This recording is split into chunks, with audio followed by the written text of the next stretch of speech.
Bhagavato Arahato Samma Sambuddhassa. Namo tassa Bhagavato Arahato Samma Sambuddhassa. Namo tassa Bhagavato Arahato Samma Sambuddhassa. Hidup sesuai dengan dharma akan memberikan kebahagiaan. Saudara-saudara, para bapak ibu yang berbahagia, khususnya tentu kepada Bapak dan Ibu Minto Hadi yang hari ini baleni mengulang pemberkahan pasangan hidup. Saudara-saudara, tentu kita merasa sangat bahagia sekali karena pemberkahan pasangan ini adalah merupakan satu hal yang cukup jarang terjadi. Selama saya di Blitar mungkin sudah 14 tahun, pengalaman ini baru yang pertama. Semoga nanti banyak juga yang nyusul untuk pemberkahan perkawinan ulang. Saudara-saudara, kenapa saya kok mengatakan perlu banyak yang nyusul? Karena memang pemberkahan perkawinan ini adalah sesuatu yang mengingatkan kita semua tentang cara hidup yang sesungguhnya menjadi pokok ajaran Dharma. Karena pemberkahan perkawinan ini bukan hanya sekedar asal-asalan, oh ya saya umat Buddha, kemudian ya sudahlah secara tradisi Buddhis ya saya diberkahi, kepret-kepret, basah-basah, sudah, dah kembangnya cukup. Bukan hanya sekedar itu. Kalau seorang umat Buddha pemberkahan pernikahan itu hanya sekedar upacara, maka sesungguhnya pemberkahan perkawinan itu tidak bermanfaat. Itu hanya sekedar jadi tontonan. Kenapa demikian? Karena nanti hanya untuk lihat, nih loh, saya sudah diberkahi 2 kali. Kalau dulu oleh Bante A, sekarang Bante B. Nanti kalau ada Bante C, saya minta pemberkahan lagi. Ada Bante D, saya minta pemberkahan lagi. Bante E, saya pemberkahan lagi. Lah mau ngumpulin berapa berkah, nanti kalau kuntet kabotan berkah malah repot. Kenapa demikian? Karena sesungguhnya pemberkahan ini lebih bersifat simbolik daripada bersifat ritual. Jadi kalau sekarang misalnya Anda diberkahi secara agama Buddha, ini sebetulnya adalah simbolik, artinya lambang. Karena memang sebetulnya perkawinan ini kan merupakan bagian dari kebudayaan. Perkawinan menurut agama ini juga sebetulnya berdasarkan kebudayaan. Agama Buddha berumur 3000 tahun kira-kira. Kalau sekarang ada pemberkahan menurut agama Buddha, berarti kan sebetulnya umur pemberkahan perkawinan ini baru 3000 tahun caranya. Nah, apakah pemberkahan ataukah perkawinan sebelum agama Buddha ada ini lalu tidak resmi? Apakah perkawinan nenek moyang kita yang 5000 tahun yang lalu itu apakah terus nggak bener? Saya kira tidak demikian. Dulu-dulu sebelum agama ditemukan, sebetulnya kalau pria dan wanita sudah cocok, ya sudah. Bune gelem karo aku. Gelem Pak E. Pak E gelem karo aku. Loh, aja Ojo takon meneh. Nah, mau tak ibu sama saya? Mau. Bapak mau? Oh, mau banget. Ayo wes ayo ndelik. Nah. Lho ngapa delikan? Ya, supaya tidak diganggu. Nah, karena itu dulu nenek moyang kita kan terus kalau sudah cocok ketemu cocok, dia bersembunyi di hutan, di goa-goa, atau membangun gubuk. Nah, ini kenapa? Apakah tanpa perkawinan agama lalu mereka resmi? Resmi. Karena memang agama belum ada. Kalau sekarang tanpa perkawinan agama ini lalu dianggap nggak resmi, itu kan karena agama sudah ada, peraturan pemerintah sudah dibuat. Nah, jadi kalau perkawinan tidak secara agama dan tidak menurut undang-undang perkawinan, maka anak yang lahir nanti mung anak ibune. Ya toh, Anda pernah lihat di surat kelahiran anak, kalau tidak ada ayah, bukan tidak ada ayah, tidak mungkin. Kalau tidak ada perkawinan, maksud saya kalau tidak ada ayah keluar anak, bingung nanti. Jadi, kalau sekarang ada ayah dan ibu, tetapi hasil perkawinannya ini bukan karena agama dan bukan karena diurus oleh lembaga pemerintah, maka nanti anak yang lahir adalah anak ibu A. Biasanya kalau hasil perkawinan, anak bapak dan ibu A. Ya, lah ini memang undang-undang perkawinan demikian. Tetapi sebetulnya perkawinan yang sesungguhnya bukan karena agama. Sekali lagi seperti yang tadi saya katakan, agama ini sebetulnya adalah bagian dari kebudayaan. Orang kawin secara agama itu adalah bagian dari tradisi. Dulu nenek moyang kita tidak begitu caranya. Nah, tetapi karena sekarang kita sudah kawin secara agama dan merupakan peraturan, maka nilai perkawinan agama ini sebetulnya adalah bersifat simbol, lambang. Pada malam hari ini kita menyaksikan atau kita menghadiri atau kita ikut mangayu bagyo, ya, ikut apa itu mangayu bagyo, bahasa Indonesianya apa ya? Ikut berbahagia ya. Kalau mangayu bagyo ini cocok banget itu. Ikut berbahagia. Kalau secara Buddhis ikut bermudita cita, ikut berpikiran bahagia atas pemberkahan ulang perkawinan Bapak Minto Hadi dan Ibu yang sama. Ya. Karena pernah saya pemberkahan ulang, loh kok ibunya kok lain. Oh. Ya, katanya sudah yang satu sudah sibuk, jadi ganti yang lain. Nah, kalau ini pemberkahan ulang yang sama, saya senang sekali, malah kalau yang sama ini saya happy. Ya. Nah, lalu bagaimana sekarang? Apakah makna simbolik pemberkahan ulang secara Buddhis? Pemberkahan ulang secara Buddhis ini dilakukan di depan patung Buddha, arca Buddha, atau istilah kita disebut Buddha Rupang. Patung Buddha atau arca Buddha atau Buddha Rupang, bagi kita seorang umat Buddha sebetulnya adalah merupakan lambang. Oleh karena itu seorang umat Buddha adalah salah kalau kepada patung meminta sesuatu. Oh, Sang Buddha, saya minta rezeki. Ini jelas salah. Karena patung Buddha tidak bisa memberikan rezeki, wong dia sekedar patung. Sang Buddha, saya minta selamat.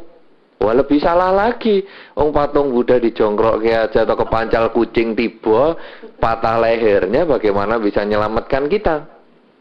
Oleh karena itu seorang umat Buddha melihat patung Buddha, arca Buddha atau Buddha Rupang ini sebetulnya adalah sebagai lambang.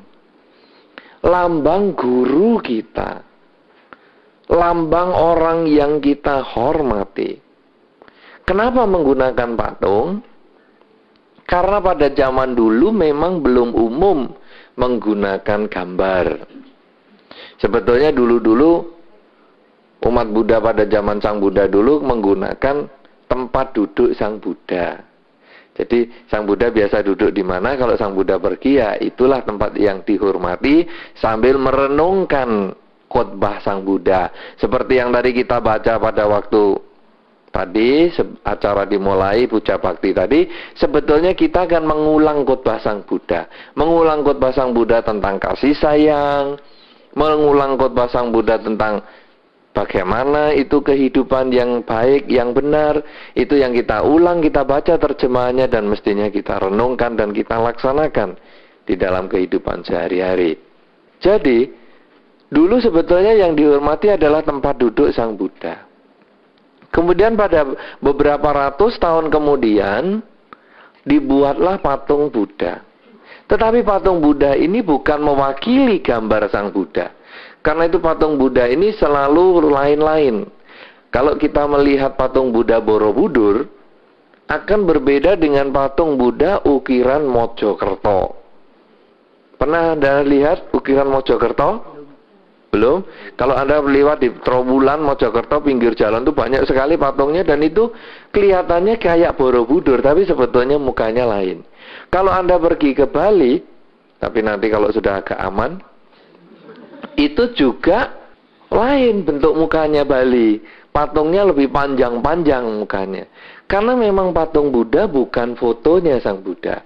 Kalau Pak Minto Hadi dan Ibu difoto hari ini, difoto di tempat ini, besok difoto di alun-alun, besok difoto di tempat yang lain, mukanya akan sama.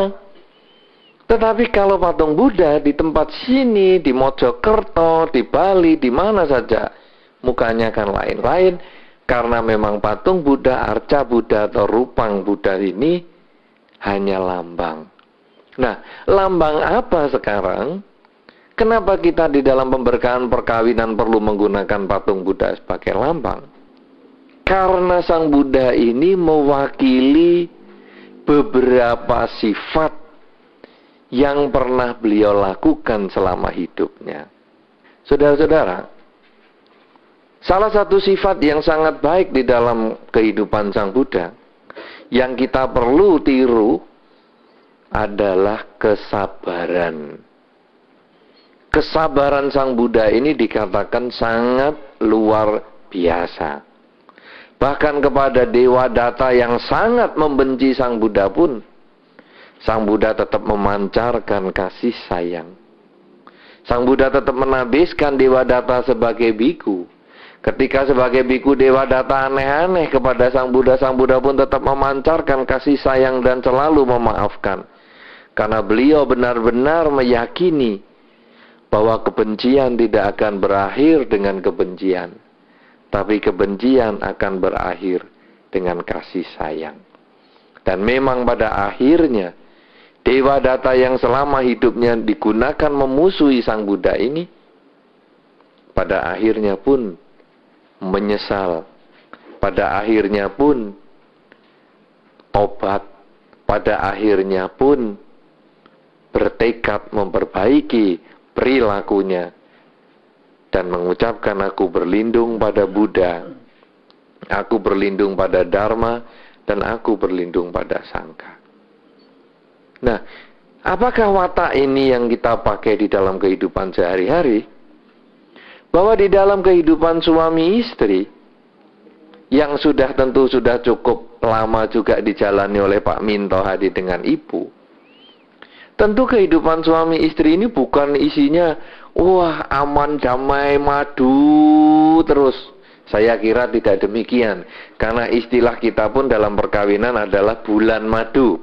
Bukan tahun madu, bukan puluhan tahun madu, tapi hanya disebut bulan madu.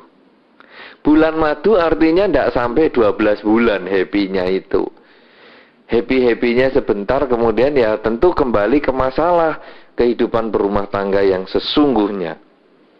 Menghadapi pendidikan anak-anak, menghadapi problem rumah tangga, menghadapi problem ekonomi, menghadapi problem perbedaan pendapat dan sebagainya. Nah, oleh karena itu, tentu banyak sekali kita melewati kesulitan hidup. Tetapi kalau tadi Sang Buddha memberikan jalan bahwa menghadapi kesulitan yang diwujudkan dengan Dewadatta, kita bisa memancarkan kasih sayang. Maka sebagai seorang umat Buddha sebetulnya kita berusaha meniru. Karena kadang-kadang pasangan hidup, kalau baru menyenangkan, hidup ini rasanya memang berbunga-bunga. Duh, ndak salah, saya pilih kamu, bisa menemani saya, happy-happy, kemana-mana juga nyenengke. Selalu katon kencono, pada saat memang waktunya tepat. Tapi pasangan hidup yang sama, kalau hati kita baru pegel, itu ya kencono katon wingko.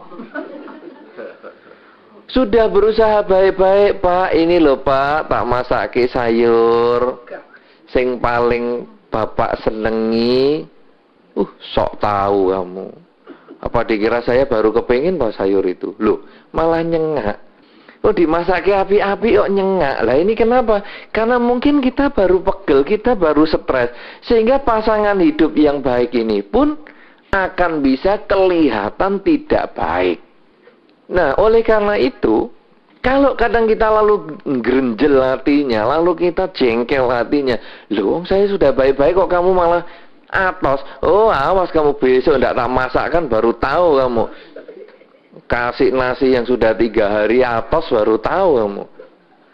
Kalau sudah begitu bukannya tambah baik rumah tangga, tentu malah tambah bermasalah.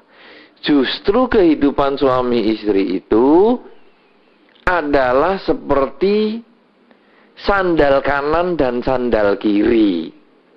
Pasangan hidup itu sebetulnya kalau dilambangkan kan kayak sandal. Bentuknya berbeda tapi saling melengkapi. Kalau sekarang sandalnya kanan semua ya nggak bisa jalan, malah kepleset. Sandalnya kiri semua ya malah keserimpet-serimpet. Kalau kita lalu mengharapkan pasangan kita itu seperti saya sudah masakkan kamu, berarti saya sudah membuat kamu senang, berarti kamu harus senang. Itu sandal itu harus sama kirinya atau sama kanannya. Padahal mungkin pasangan kita baru ngetokke aneh. Aku arep beda, arep lain, mau berbeda. Sehingga kamu masakkan, aku pas nggak kepengen makan kok di rumah. Kalau kita bisa begitu, langsung kita ingat, loh ya Sang Buddha kan memancarkan kasih sayang kepada Dewadatta. Ini Dewadattanya baru kumat ini dia. Ya sudahlah, semoga kamu bahagia, semoga semua makhluk bahagia. Digitukan saja, pancarkan kasih sayang, jangan kebencian dibalas kebencian. Kalau kita terus bisa berbuat baik terus, maka akhirnya satu ketika nanti orang yang menjengkelkan kita itu pasangan hidup kita itu, satu ketika baru kumat sadarnya, lalu dia akan mengatakan, duh kok kamu iso ya sabar sama saya ini wis watake aneh kok kamu iso ngopeni saya ya. Kalau sudah bisa begitu, berarti kesabaran kita yang sekian tahun itu ada manfaatnya. Kenapa kita bisa sadar? Karena kita ingat, oh saya dulu kan memberkahan perkawinan di depan altar Sang Buddha. Kalau begitu saya harus mengikuti jejak Sang Buddha, memancarkan kasih sayang walaupun kepada orang yang saya benci. Padahal ini kan bapak atau ibunya anak-anak. Ini kan sudah jadi teman hidup saya sekian lama. Kenapa saya harus membenci dia? Oh ini juga pilihan saya. Kalau gitu, kalau sekarang dia sedang marah, oh ini Dewadattanya sedang kumat, saya pancarkan kasih sayang. Terus saya pancarkan kasih sayang, semoga kamu bahagia, semoga semua makhluk bahagia. Terus digitukan, maka rumah tangga akan bertahan lama. Tetapi kalau dia marah lalu kita ikut marah, rumah tangga akan menjadi berantakan. Kemudian yang kedua, saudara, watak Sang Buddha yang mau saya tonjolkan pada malam hari ini, di antara sekian banyak watak yang bisa ditiru, adalah ketika Sang Buddha melihat seorang biku yang sakit. Istilah biku ini sebetulnya adalah istilah dalam bahasa India. Kalau di dalam bahasa Jawa itu biku ini jadi wiku. Ya, kalau Anda melihat pewayangan, di pewayangan itu ada wiku dan resi. Ya toh? Wiku itu biku, resi itu adalah pemuka agama Hindu. Wiku adalah pemuka agama Buddha. Ketika Sang Buddha melihat seorang wiku atau seorang biku yang sedang sakit, kemudian Sang Buddha menghampiri biku itu. Biku ini sakit bisulen, badannya bisul dan nanan, sehingga jubahnya kotor. Sudah bisulen juga, wah, sudah baunya tidak enak semua. Kemudian Sang Buddha datang, lalu mengambil air panas dan kain, lalu membersihkan badan biku itu. Walaupun baunya tidak karu-karuan, badan biku itu dibersihkan, jubahnya dicuci dan diganti. Lalu Sang Buddha mengatakan, siapa saja yang merawat yang sakit, sesungguhnya sama dengan merawat diriku. Apa ini maknanya dalam kehidupan rumah tangga? Kehidupan rumah tangga ini, kalau sehat nggak usah diomong. Mesti happy, jalan kemana-mana, senang sekali kalau sehat. Tapi kalau pasangan hidup sudah mulai sakit-sakitan, itu ceritanya bisa macem-macem. Sakit-sakitan itu nomor satu bisa ndak betah di rumah. Aduh, aku kok lihat pasangan hidupku sakit-sakitan, sudahlah saya tak jalan-jalan aja. Kalau perlu panggil orang untuk ngopeni aja. Jadi kalau seneng, kalau sehat, dikancani. Tapi begitu sakit, ditinggal. Loh, tetapi itu sering. Satu contoh, nggak usah sakit sampai berbaring di tempat tidur yang lama. Kan kadang-kadang ada pasangan hidup yang suka sambat. Aduh, kepalaku kok pusing ya, kok pusing. Nanti lihat tanggapannya pasangan hidupnya yang lain gimana. Kadang-kadang ada yang ngomong, kok sambat terus tiap hari? Nggak ada tak omongan yang lain selain ngomong pusing.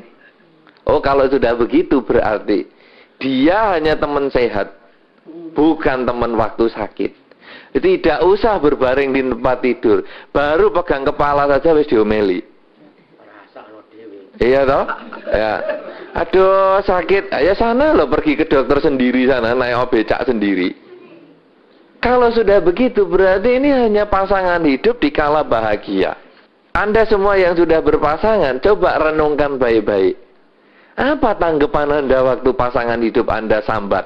Ketika pasangan hidup Anda mengeluh, aku dikeroi mas, mbok bayar tukang kerok.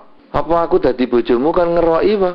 Nah, ini sudah pasangan hidup yang dikala bahagia, dikala sakit tidak bisa ini, nggak bisa dipakai ini kalau sudah model begini nih. Nah itu sering terjadi. Padahal di dalam Dharma, kalau kita mendapatkan pemberkahan secara agama Buddha, berarti kita meniru cara Sang Buddha.